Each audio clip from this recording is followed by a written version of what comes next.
A man stands at the intersection of a crowded, limestone street in first-century Jerusalem. The midday sun beats down on the back of his neck.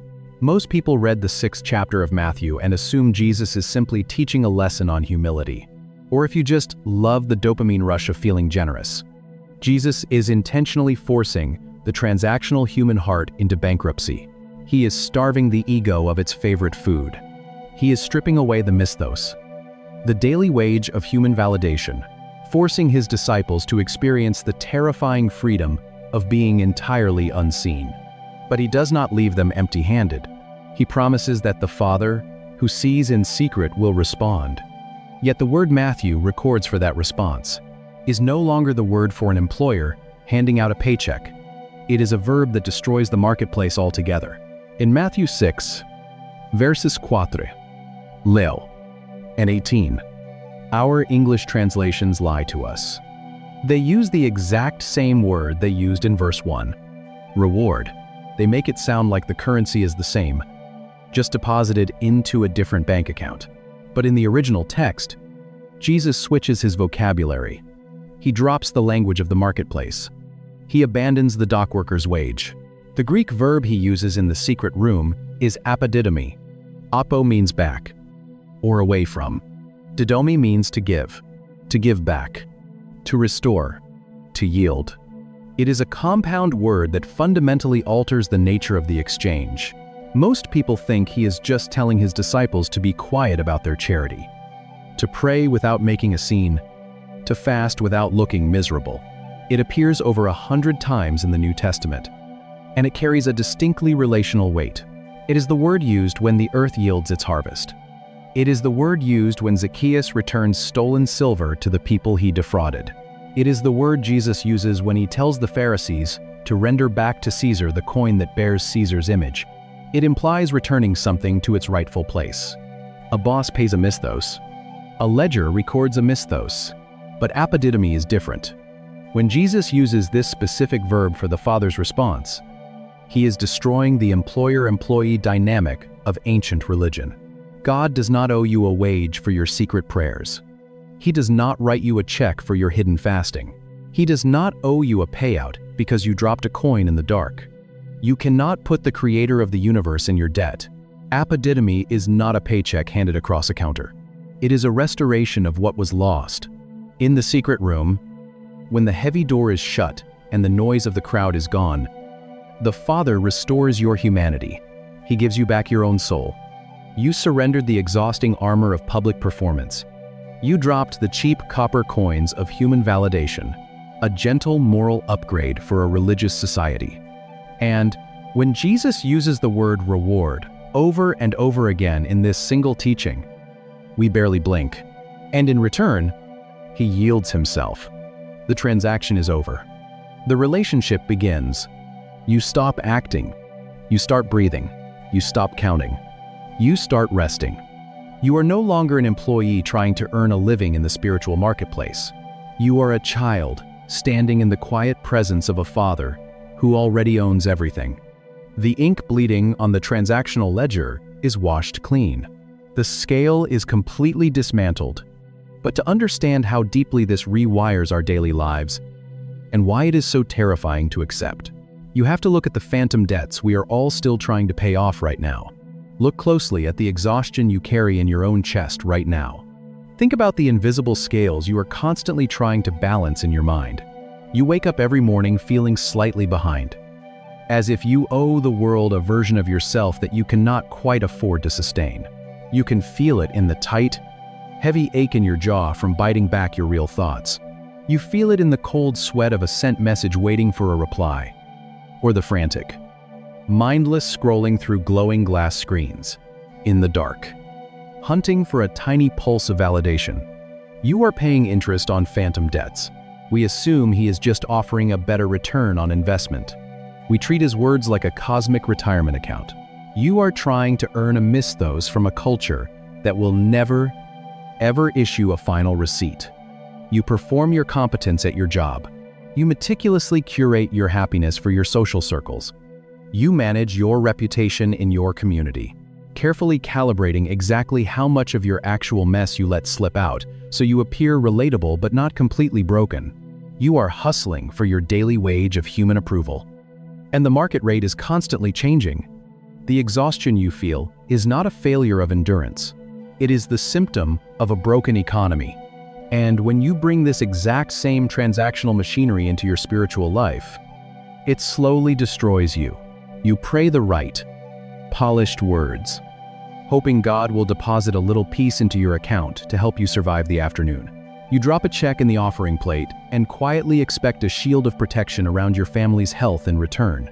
You endure a season of profound, blinding grief, and you wait for the cosmic payout that will make the suffering mathematically fair. You are treating the divine like a distant employer who holds your severance package over your head. But Jesus is handing you the iron latch to the heavy wooden door of the Tamion. You give up the applause of the crowd today. And God writes you a much bigger check in the afterlife. He is telling you to step inside. Shut out the noise of the market and let the heavy, exhausting armor of your public performance fall onto the cold stone floor. God does not want to hire you.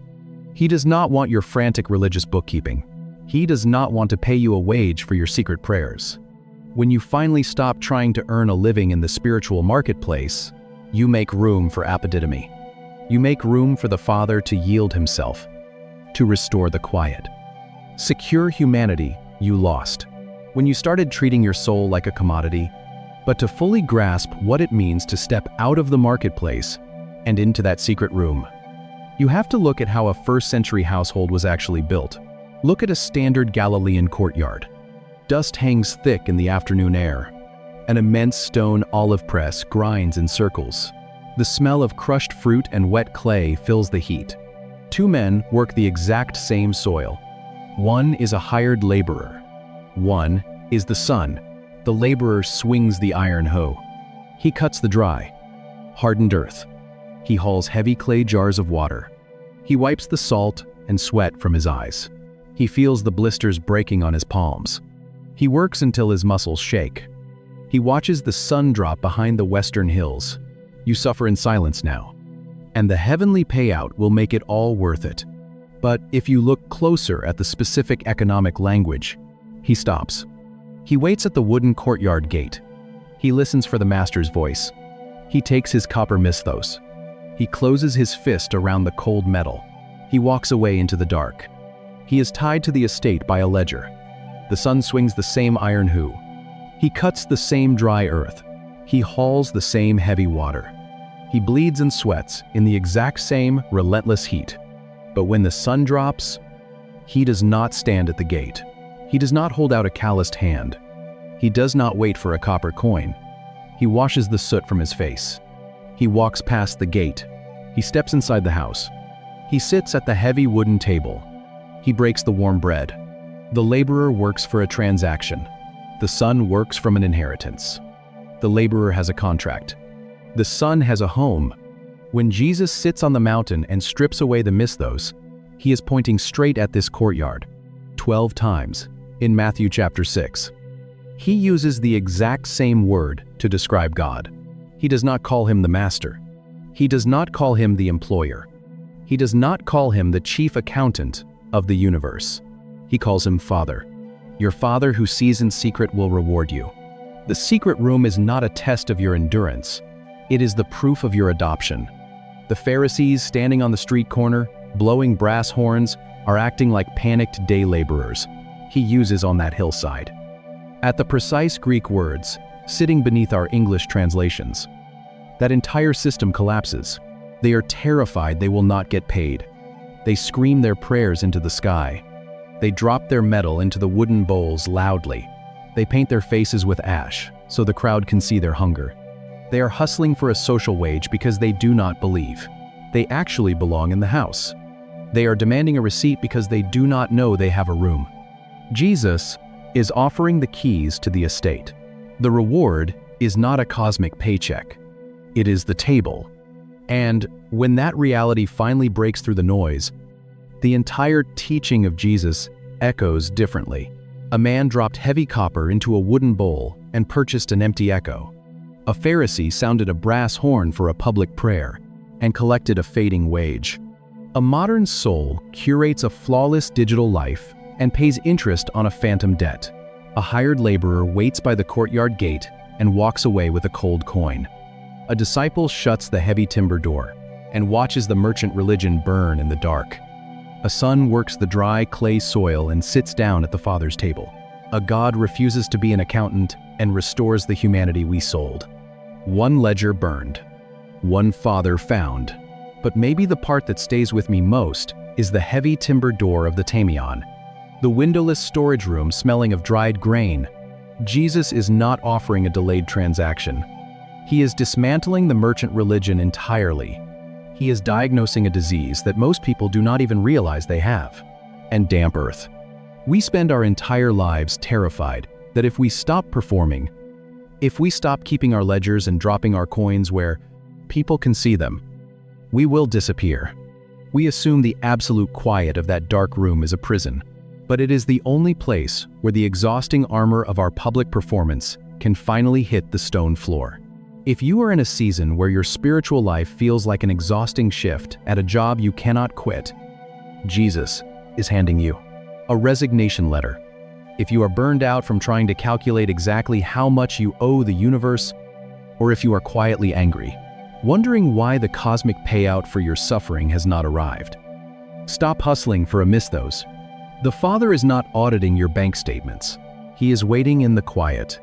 Your value is not a daily wage you have to earn before sunset. It is an inheritance that was yours before you were born. If this opens something up for you, subscribe and leave a comment. Even one word helps. Share this with someone who is exhausted from trying to earn their place in the world. Pray for us as we keep digging into these texts. And may the God who refuses to hold a ledger against his children and the cure he offers changes how you read every single thing he asks his followers to do. The reward he promises is not a future paycheck. Meet you in the absolute quiet of your secret room and give you back the peace you could never afford to buy. It is a present proximity. To feel the weight of what he is actually offering, you have to look away from the mountain for a moment. He holds a leather pouch, heavy and thick with copper coins, but he does not immediately reach down to the beggar sitting in the dust. You have to step into the invisible economy of human approval that runs our modern world. We keep score. It is the default setting of the human mind. We track the favors. We count the compliments. We measure the sacrifices. We log the hours we worked. We tally the unreturned messages. We build invisible spreadsheets for every relationship we have. Look at the ledgers we carry through every waking moment. The pale blue glow of a phone screen in a dark bedroom, waiting for a notification to validate an opinion. The tight, heavy chest at a crowded dinner table when a carefully crafted story is ignored. The sharp, physical sting of an unacknowledged gift. The silent, mental tally of who paid for coffee last. We are obsessive accountants of our own worth, and we bring this exact same machinery to the divine. We cannot help it.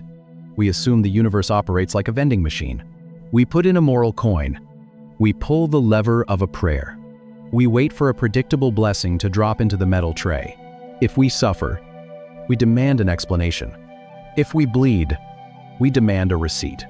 When a crisis hits, we immediately review our spiritual bank statements. We look for the missed payment.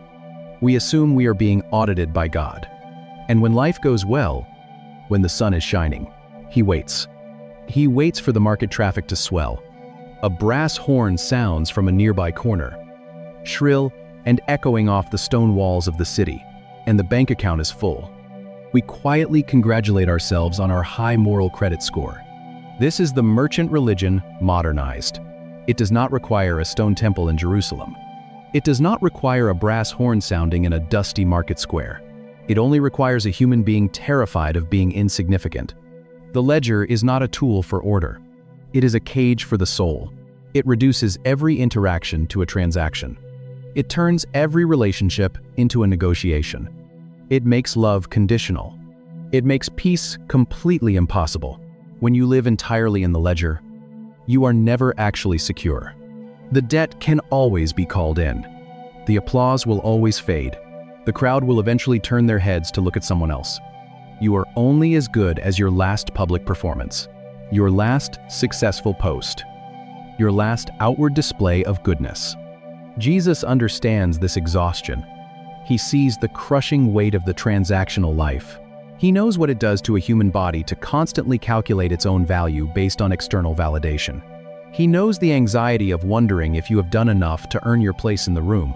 So he does not offer a seminar on better spiritual accounting. He does not suggest a lower interest rate on our moral debts. He prepares to burn the ledger to the ground. The people stop. They turn, and only then. He empties the pouch. The heavy metal clatters violently into a wooden bowl. But to do that, he has to pull his students out of the marketplace. He has to take them away from the crowds, away from the stone streets, and bring them to a place where the noise of human approval cannot reach them. Jesus climbs the mountain.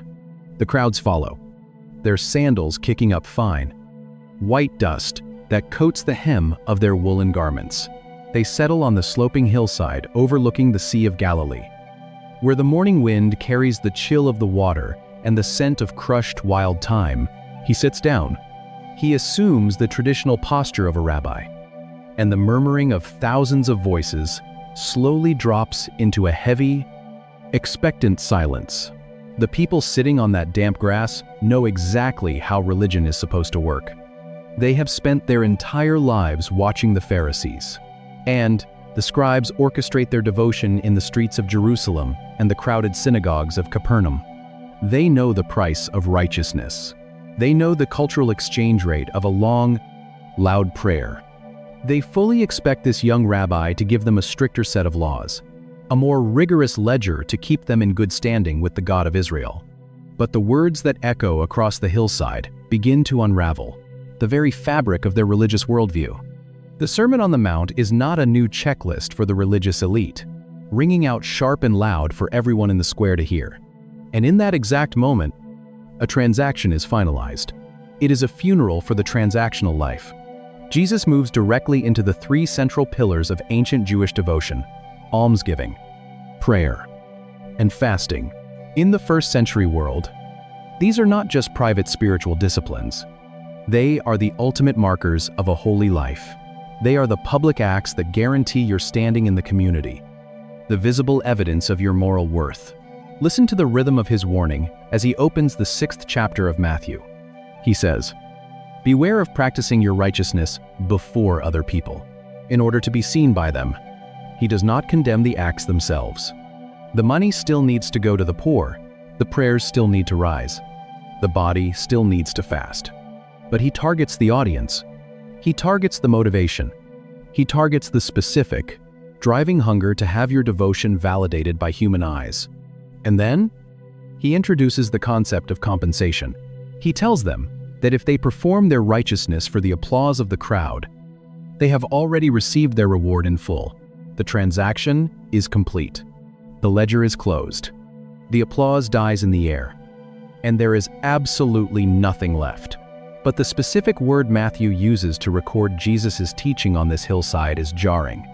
It is an aggressive economic term. He paid his money. He bought their awe. The ledger is perfectly balanced. We are a species obsessed with keeping score. We trade favors. We track debts. A piece of vocabulary pulled straight from the docks, the olive presses, and the wheat fields of the Roman Empire. And the moment you understand its etymology, the entire chapter takes on a radically different weight. Matthew chapter 6, verse 1. Jesus looks out at the crowd and issues a warning. Beware of practicing your righteousness before other people, to be seen by them. For then you will have no reward from your Father who is in heaven. The word our English translations use for reward here is the Greek misthos. It appears 29 times in the New Testament, and it does not mean a spiritual bonus, a heavenly mansion, or a golden crown. In the first century Roman world, misthos is a strictly commercial term. It means wages. It is the exact payment owed to a day laborer at sunset after hauling heavy stones up a terrace or pulling dry thistles in the roaches. Midday heat. It is the copper coin dropped into a calloused, dirt-stained hand. representing a perfectly fair exchange of human sweat for cold metal. If something about stripping away our modern assumptions and looking at these ancient roots is stirring up questions you've never considered, you're exactly who. This channel is for. Drop a thought in the comments and hit subscribe. Because every week we go deeper into the text than you knew. We give to receive, and we pray to be seen. It is the oldest currency in the human heart. Was possible. So when the religious elite stand on the street corners sounding their brass horns, Jesus says they have received their misthos. The Greek text actually uses a common papyrus receipt formula, here apikusin ton misthon auton, paid in full. The transaction is complete. The book is closed. The ink is dry. And there is absolutely nothing left in the account. The Apostle Paul uses the exact same word in Romans chapter 4. He points out that to the one who works, his misthos is not counted as a gift of grace, but as a rigid debt that must be settled by an employer. That single root changes everything about what is happening on this mountain. Jesus is drawing a sharp, devastating line between two entirely different economies. When you use your religion to purchase the fleeting approval of other humans, God simply steps back and lets you have exactly what you bargained for. You wanted an audience, and you got one. You wanted human applause, and it rang in your ears for a moment before fading into the wind. The public piety of the Pharisee is not a pursuit of the divine, it is the frantic collection of a daily wage. But Jesus then tells his disciples to walk away from the noisy marketplace entirely, and the quiet, enclosed space he sends them into next requires a completely different kind of currency. And by the time Jesus walks onto the stage of history, the religious elites have perfected it. They have turned devotion into a marketplace. Jesus moves them from the blinding glare of the public square to the absolute silence of the inner chamber. He tells them to take their charity, their prayers, and their fasting, and pull them out of the sunlight. He tells them to lock their devotion behind a heavy wooden door. Watch what he does to the three sacred pillars of ancient faith. He takes the coin, and he commands the right hand to hide its movement from the left. There is no brass horn sounding in the market. There is no calculated drop of heavy metal into a wooden bowl to turn the heads of the crowd. There is only a quiet, urgent transfer of weight in the shadows of a back alley, where the copper slips into a desperate, calloused palm, and the giver walks away completely unacknowledged. He takes the prayer, and he strips away the stone steps of the synagogue. He pushes the disciple into the tamion, the innermost storage room of a first-century house. This is a place of clay jars, damp earth, and flour bins. It is windowless, smelling of dried grain and stale air. The heavy timber door scrapes shut against the uneven floor. The iron latch drops.